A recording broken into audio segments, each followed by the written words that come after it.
savaşamayacağım ben daha fazla demişti. Adamın turizm. Ay ne uğraşacağım be diyor. Erkekler de kadınlar da eşit. Bizlerin de yapmış olduğu hatalar var. Neler yapıyoruz da erkek milletini 2 dakikada soğutabiliyoruz.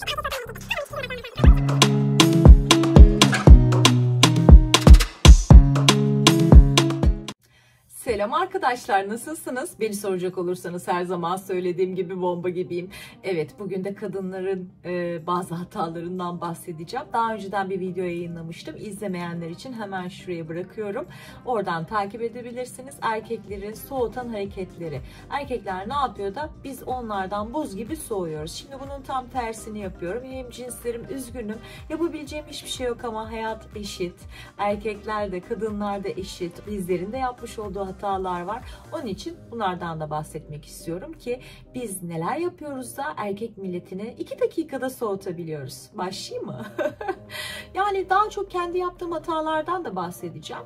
Lütfen yanlış anlamayın. Kendi yaptığım hataları da içine koyaraktan bir genelleme yapacağım. Siz bunu yapıyorsunuz diye bir şey söylemiyorum. Lütfen bana kızmayın bu videoyu çekiyorum diye, ama dediğim gibi yapabileceğim bir şey yok. Erkekler bunu istedi.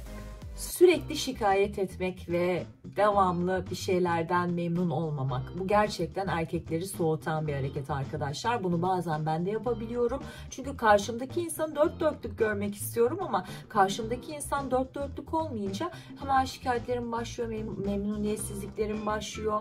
Ve memnuniyetsizliklerimi dile getirdiğim zaman karşı taraf sıkılıyor. Ay ne uğraşacağım be diyor. Hayatım eskidenmiş o aşklar, uğraşma. Biraz uslubun olsun, bıt bıt bıt konuş. Adam kaçıyor, yapacak bir şey yok. Bu birinci maddeydi. İkinci maddeye geçmek istiyorum hemen. Biraz hızlı geçeceğim kadınları.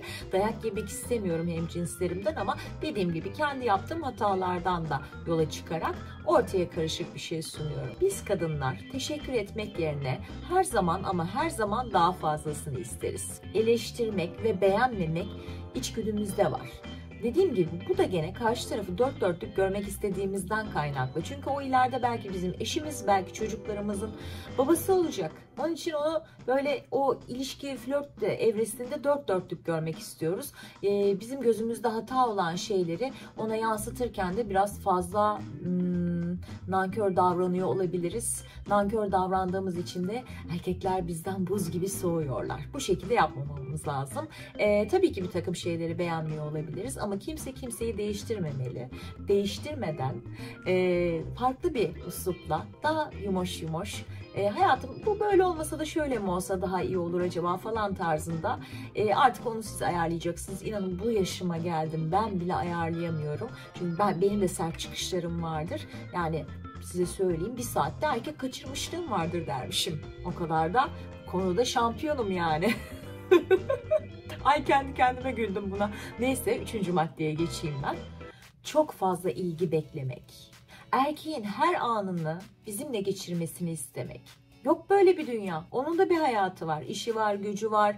7/24 adam nasıl bizimle birlikte olsun? Tamam çok seviyoruz diye bunu istiyoruz ama sonra evlenince de tam tersini istiyoruz. Evde adam mı? Aman Allah'ım, gitse de futbol maçı izlese arkadaşlarıyla. Ya da ne bileyim meyhaneye falan gitse, birkaç kadeh bir şey içse. Şu evden ayrılsa da ben de karşı komşumu çağırıp bir kahve içsem falan moduna geçiyoruz. İleride istemediğiniz şeyi bence flört döneminde de istemeyin. Herkesin kendine göre bir alanı olsun. Ve o alanda herkes kendi alanında huzurlu, mutlu olup birbirini özledikten sonra buluşsun.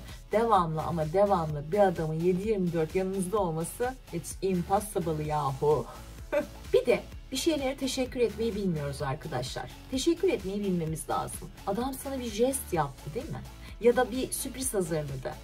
Ama senin çok hoşuna gitmedi ya da çok ilgini çeken bir jest değildi bu. Daha önceden sana kat be kat daha iyileri yapılmıştı. Gene de teşekkür etmeyi bil. Bil ki karşındaki insan daha yeni. Bir öncekiyle kıstas yapma, kıyaslama yapma. Ona göre yapmış olduğu şey hiç kimseye yapmadığı çok önemli bir şey olabilir. Onun için kalbini kırabilirsin. Her zaman küçük bir çiçek de alsa, çok daha büyük bir jest de yapsa, sürpriz de yapsa teşekkür etmesini bil. Böylelikle kaçırmazsınız ama. Bilmem anlatabiliyor muyum? Para odaklı olunması ve hep daha fazlasının istenmesi de erkekleri kaçırıyor. Hele de günümüzün erkeklerini. Eskiden erkekler kadını taşırmış. Maddi anlamda da manevi manevi anlamda da. Ama şimdi günümüzde öyle bir şey yok. Hatta erkekler kadınlardan para istiyor ya. Borç para verebilir misin bana, işte şu kadara ihtiyacım var vesaire vesaire diye. Siz güzel biriyle tanıştığınız zaman, onunla 1 ay 2 ay vakit geçirdikten sonra hep problemlerinizi anlatırsanız ya da istekleriniz hep para üzerine olursa, o karşı tarafta bunları karşıladığında hep daha fazlasını isterseniz emin olun 1-2 ay elinizde tutmuş olursunuz. 3. ay adamın turizm, ben size söyleyeyim. Bu çok önemli bir şeydir. Erkeği aşağılamak, beceriksiz olduğunu söylemek, bilmem neyin eşi ya da erkek arkadaşı böyle yapmış, sen hiçbir şey yapamıyorsun, sen şöylesin, sen böylesin ya da senin daha bir kariyerin yok falan gibi örneklendirebiliriz. Onu aşağıya çeker. Ne oluyor ya der. Gene vanturizm olur, size söyleyeyim. Vanturizm ne? Metro turizm değil, vatan turizm değil, bu bir reklamda değil. Vanturizm bizde erkeği kaçırma turizm şirketi. Çok saçma oldu, neyse devam edeyim ben. Erkeğin ailesini eleştirmek de erkeği bir noktada soğutur arkadaşlar. Her şeyin bir dozu vardır. Muhakkak bir Türkiye'de yaşadığımız için kayınvalide gelin ilişkisi vardır. Gelin olmanıza gerek yok. Flört döneminde de annesini eleştirebilirsiniz ya da babasının yapmış olduğu bir hareketi eleştirebilirsiniz. Ama bunun dozunu ayarlamanız lazım. Gerçekten karşı tarafın iyi niyetini düşündüğünüz için onunla sohbet etmelisiniz. Karşı tarafı kötüleyip önden işte alt zemin oluşturmayın, annesini ya da babasını kötüleyip ve bunu yaparken şeyde yapmayın, abartıya da kaçmayın. Yani sonuçta siz daha yenisiniz yahu. Onlar hep vardı. Siz kimsiniz ki? Ona göre davranın. Aynı şeyi bana yapsalar ben de istemem. Siz de yapılmasını istemezsiniz. Onun için erkek tarafına da yapmamamız lazım. Ama biliyorum niyeyse hep bir erkek arkadaşlarımızın anneleri de çok fazla onları seviyorlar falan filan. Neyse geçelim.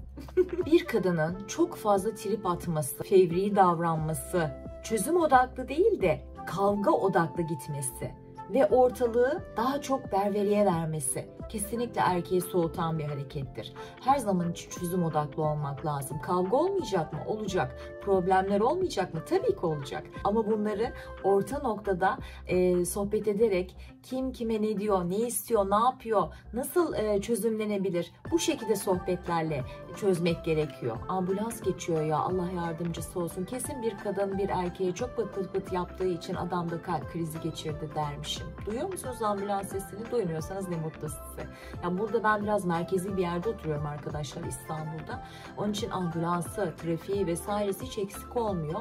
Ve her geçen ambulans sonrası ben böyle ellerimi açıp dua ediyorum. Şimdi gene edeceğim. Allah'ım sen şifa ver hastalarımızı ki bizi üzmesinler. Düşüncelerinizin hep ama hep olumsuz olması. Bu genelde 1 ay 2 ay geçtikten sonra bütün kadınlarda görülen bir şeydir. Genellemedir. Karşı tarafı daha bir benimsemeye başladıkça onu daha bir mükemmel görmek isteriz. Gene ilk maddelere dayanıyor. Mükemmelliyetçilik ruhumuz çıkıyor. Çünkü niye onu eşi olarak da hayal ediyoruz, koca olarak işte çocuklarımızın babası olarak hayal ediyoruz falan filan derken bir memnuniyetsizlik, devamlı bir olumsuz yargılar, eleştiriler karşı tarafı gerçekten küstürür.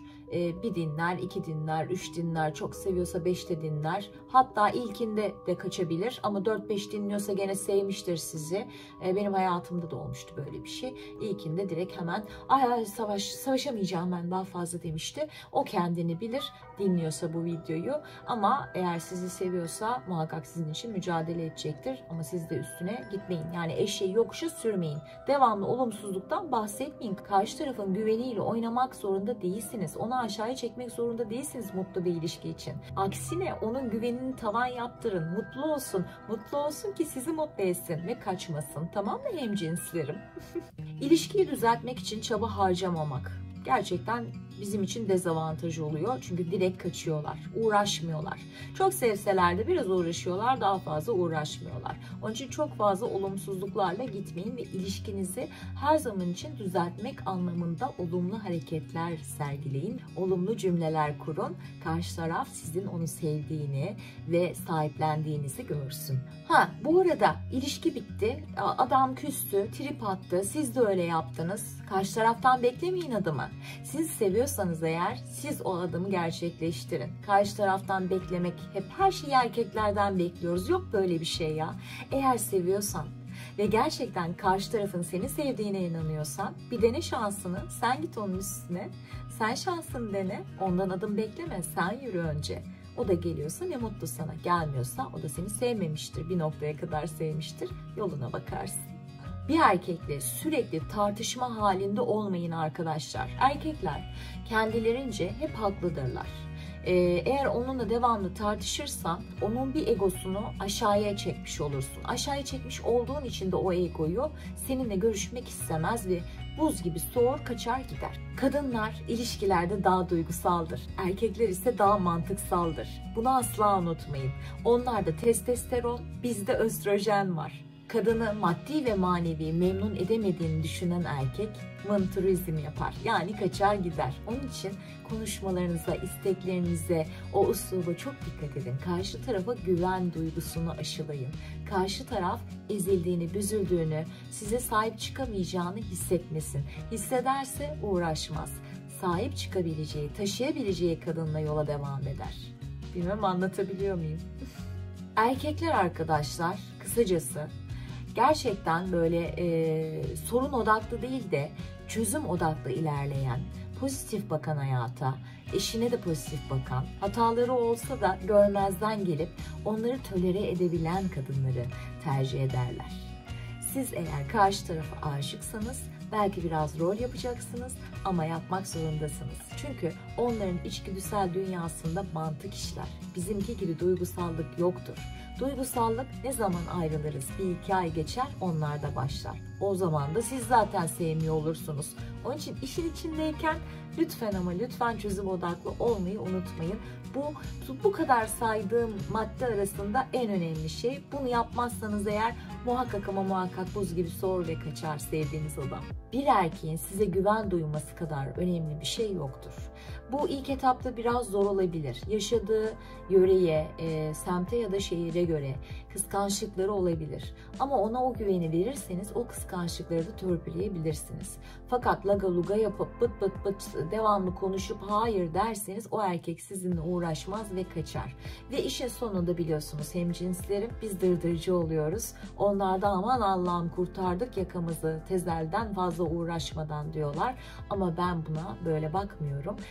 Vakit hepimiz için değerli. Kimse kimsenin vaktini almasın. Eğer bunları yapmazsanız siz de sevdiğiniz adama sahip çıkmış olursunuz. Biraz zor oluyor biliyorum ilişki yaşarken. O an bunları düşünemiyorsun. Ama belki bu videoyu dinledikten sonra kendi kendine olumlamalar yapıp kendi içindeki olumsuz hareketleri düzeltebilirsin. Seviyorsan eğer düzeltebileceğine inanıyorum kadın. Gerçekten inanıyorum buna. Düzeltebilirsin kendini. Çünkü aşıksan aşk bir kere gelir. Her zaman gelmiyor. 2 kere gelirse şanslısın. Bana hiç gelmedi. Hayırlısı bakalım. Sizi seviyorum efendim. Bir başka ilişki videosunda görüşmek üzere. Hemen arkadan önereceğim videoda ilişkiler üzerine.